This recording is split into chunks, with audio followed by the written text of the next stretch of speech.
Hello everyone, welcome back to Hani Jeeva YouTube channel. ಎಲ್ಲರೂ ಹೇಗಿದ್ದೀರಾ? I hope ಎಲ್ಲರೂ ಚೆನ್ನಾಗಿದ್ದೀರಾ ಅಂತೇಳಿ ಇವತ್ತಿನ ವಿಡಿಯೋ ಸ್ಟಾರ್ಟ್ ಮಾಡ್ತಾ ಇದ್ದೀನಿ. ಮನೇಲಿರೋ ಹಣ್ಣುಗಳನ್ನ ಉಪಯೋಗಿಸ್ಕೊಂಡು ಸಾಲುಡ್ ಹೇಗೆ ಮಾಡೋದು ಅನ್ನೋದನ್ನ ನಾನು ಹೇಳ್ಕೊಡ್ತಾ ಇದ್ದೀನಿ. ನನ್ನ ಮಕ್ಕಳಿಗೆ ಇವತ್ತು ಸಾಲುಡ್ ಮಾಡೋಣ, ಹಣ್ಣುಗಳಿತ್ತು ಅಂತೇಳಿ ಮಾಡ್ತಿದ್ದೆ. ಸೇಬು ಸಣ್ಣ ಕಟ್ ಮಾಡಿಕೊಂಡು, ಡ್ರೈ ಫ್ರೂಟ್ಸ್ ಮನೆಯಲ್ಲೇ ಇರೋ ಡ್ರೈ ಫ್ರೂಟ್ಸ್ನ ಯೂಸ್ ಮಾಡಿ ಅದನ್ನು ಸಣ್ಣ ಕಟ್ ಮಾಡಿಕೊಂಡು, ಮತ್ತು ಸ್ವಲ್ಪ ಬಾಳೆಹಣ್ಣು, ದ್ರಾಕ್ಷಿ ಹಣ್ಣಿದ್ರೆ ಯೂಸ್ ಮಾಡ್ಕೋಬೋದು, ಇಲ್ಲ ಅಂದರೆ ದಾಳಿಂಬೆ ಹಣ್ಣು, ಯಾವುದು ಮನೇಲಿ ಹಣ್ಣಿರುತ್ತೆ ಅದನ್ನು ಮನೇಲಿರೋ ಹಣ್ಣುಗಳನ್ನ ಯೂಸ್ ಮಾಡಿಕೊಂಡು ಮನೆಯಲ್ಲೇ ಮಾಡೋಣ ಅಂದ್ಬಿಟ್ಟು ಮಾಡ್ತಾಯಿದ್ದೆ. ನನ್ನ ಮಕ್ಕಳಿಗೆ ಸಾಲುಡ್ ಕಸ್ಟರ್ಡ್ ಪೌಡರು ಮತ್ತು ಸೇಬು, ಡ್ರೈ ಫ್ರೂಟ್ಸು, ದಾಳಿಂಬೆ, ಬನಾನ ಇವಿಷ್ಟೂ ಮನೇಲಿತ್ತು. ಎಲ್ಲನೂ ಕಟ್ ಮಾಡಿ ಸಣ್ಣ ಸಣ್ಣಕ್ಕೆ ಒಂದು ತಟ್ಟೆಲಿ ಹಾಕ್ಕೊಂಡಿದ್ದೆ. ಮತ್ತು ಕಸ್ಟರ್ಡ್ ಪೌಡರು ಮನೆಯಲ್ಲೇ ಇತ್ತು, ಸಕ್ಕರೆ ಇಷ್ಟನ್ನು ತೊಗೊಂಡು ಇಟ್ಕೊಂಡು ಕಟ್ ಮಾಡಿ ಹಣ್ಣೆಲ್ಲ ರೆಡಿ ಮಾಡಿ ಇಟ್ಟಿದ್ದೆ. ಮತ್ತು ಒಂದು ಬೌಲ್ ಹಾಲು ಬೇಕಿತ್ತು. ಇದಕ್ಕೆ ಒಂದು ಬೌಲ್ ಹಾಲನ್ನ ರೆಡಿ ಮಾಡ್ತಾ ಇದ್ದೆ. ಆ ಹಾಲನ್ನ ಕಾಯಕ್ಕೆ ಇಟ್ಬಿಟ್ಟು, ಒಂದು ಬೌಲ್ ಹಾಲು ನೋಡಿ, ಇಲ್ಲಿ ಒಂದು ಬೌಲ್ ಹಾಲು ಅಂದರೆ ಇಬ್ರಿಗಾಗೋಷ್ಟು ಕ್ವಾಂಟಿಟಿಗೆ ನಾನು ಮಾಡಿದ್ದೆ. ಜಾಸ್ತಿ ಬೇಕು ಅಂದರೆ ಜಾಸ್ತಿ ಮಾಡ್ಬೋದು, ಇನ್ನು ಹಣ್ಣುಗಳು ಬೇಕು ಅಂದರೆ ಎಕ್ಸ್ಟ್ರಾ ಆ್ಯಡ್ ಮಾಡ್ಬೋದು.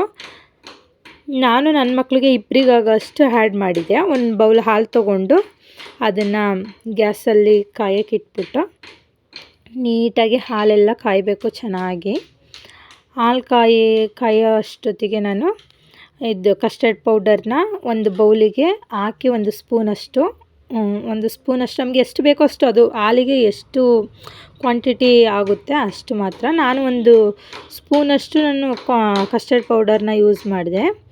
ಅದಕ್ಕೆ ಸ್ವಲ್ಪ ನೀರು ಆ್ಯಡ್ ಮಾಡಿ ನೀಟಾಗಿ ಮಿಕ್ಸ್ ಮಾಡಬೇಕು. ನೀರು ಗಂಟು ಇರಬಾರ್ದು, ಸ್ವಲ್ಪನೂ ನೀಟಾಗಿ ಮಿಕ್ಸ್ ಮಾಡಿಕೊಂಡು ಅದನ್ನು ಫುಲ್ ಗಂಟಿಲ್ದಂಗೆ ಹಾಲು ಕುದಿ ಬರಬೇಕಾದ್ರೆ ಕಸ್ಟರ್ಡ್ ಪೌಡರ್ನ ಹಾಕಿ ಒಂದು ಸ್ಪೂನಲ್ಲಿ ನೀಟಾಗಿ ಆಡಬೇಕು ಅದನ್ನು. ಅದಾದಮೇಲೆ ಸ್ವಲ್ಪ ಎಷ್ಟು ಕ್ವಾಂಟಿಟಿ ಬೇಕು ನಮಗೆ, ಸಕ್ಕರೆ ಎಷ್ಟು ಬೇಕಾಗುತ್ತೆ ಅಷ್ಟನ್ನು ನಾನು ಒಂದು 4 ಸ್ಪೂನ್ ಅಷ್ಟು ಹಾಕಿದೆ. ಸಕ್ಕರೆ ನಮ್ಮ ಮನೇಲಿ ಕಡಿಮೆನೇ ತಿನ್ನೋದು ನನ್ನ ಮಕ್ಕಳು, ಅದರಿಂದ ಸ್ವಲ್ಪ ಕಡಿಮೆನೇ ಹಾಕಿದೆ. ಜಾಸ್ತಿ ಸಕ್ಕರೆ ಹಾಕಬಾರ್ದು ಅಂತೇಳಿ ನೀಟಾಗಿ ಅದನ್ನೆಲ್ಲ ಹಾಕಿ ಮಿಕ್ಸ್ ಮಾಡಿದ್ಮೇಲೆ ಸ್ವಲ್ಪ ಅದು ಕುದಿ ಬರ್ತಾ ಇರುತ್ತಲ್ಲ, ಜಾಸ್ತಿ ಉರಿ ಇಟ್ಬಾರ್ದು, ಮೀಡಿಯಮ್ ಫ್ಲೇಮಲ್ಲಿ ಉರಿನ ಇಟ್ಕೊಂಡು ಸ್ಪೂನಲ್ಲಿ ಆಡ್ತಾ ಇರಬೇಕು. ಅದು ಸ್ವಲ್ಪ ಕುದಿ ಬಂದ ನಂತರ ಅದನ್ನ ಆರಕ್ಕೆ ಇಟ್ಬಿಡಬೇಕು. ಹಾಲೆಲ್ಲ ಆರಿದ್ಮೇಲೆ ನಾವು ಯೂಸ್ ಮಾಡಿರೋ ಅಂಥ ಹಣ್ಣುಗಳೆಲ್ಲ ಅದ್ರ ಒಳಗಡೆ ಹಾಕಿ ನೀಟಾಗಿ ಎಲ್ಲನೂ ಮಿಕ್ಸ್ ಮಾಡಿ, ದಾಳಿಂಬೆ ಹಣ್ಣು ನೋಡಿ ಹಾಕ್ತಾಯಿದ್ದೀನಿ, ಸೇಬು ಹಾಕ್ತೆ, ಬಾಳೆಹಣ್ಣು ಹಾಕ್ತಾಯಿದ್ದೀನಿ, ಮತ್ತು ಆ ಡ್ರೈ ಫ್ರೂಟ್ಸ್ ಏನು ಇಟ್ಕೊಂಡಿದ್ದೆ ನಾನು ಅದನ್ನು ಕೂಡ ಆ್ಯಡ್ ಮಾಡಿದೆ.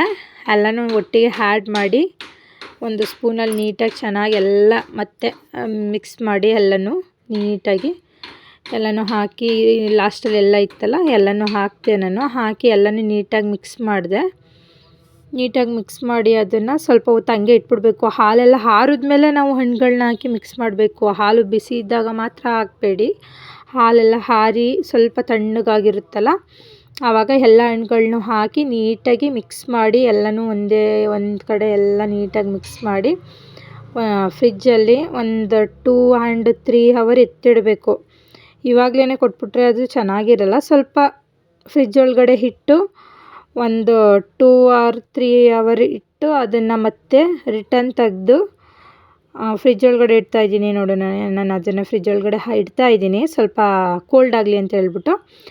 ಆಮೇಲೆ ಅದೆಲ್ಲ ರೆಡಿ ಆದಮೇಲೆ ಒಂದು 3 hour ತನಕ ವೇಟ್ ಮಾಡಿ, 3 hour 4 hour ಆದಮೇಲೆ ಅದನ್ನು ಮತ್ತೆ ನಾನು ತೆಗೆದು ಮಕ್ಕಳಿಗೆ ಕೊಡೋಣ ಅಂದ್ಬಿಟ್ಟು ಹೇಗಾಗಿದೆ ಅಂತ ನೋಡೋಣ ಅಂತ ನೋಡ್ತಾಯಿದ್ದೆ.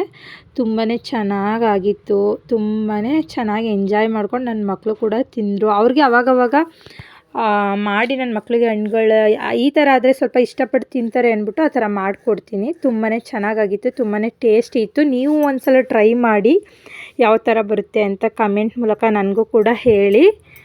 ನನ್ನ ಮಕ್ಕಳಿಗೆ ಯಾವಾಗ್ಲೂ ಹಣ್ಣುಗಳನ್ನ ಹಂಗೆ ಕೊಟ್ಟರೆ ತಿನ್ನಲ್ಲ ಅಂತ ಈ ಥರ ಮಾಡಿ ಸಾಲುಡ್ ಥರ ತಿನ್ನೋಕ್ಕೆ ಅವ್ರಿಗೆ ಕೊಡ್ತಾ ಇರ್ತೀನಿ.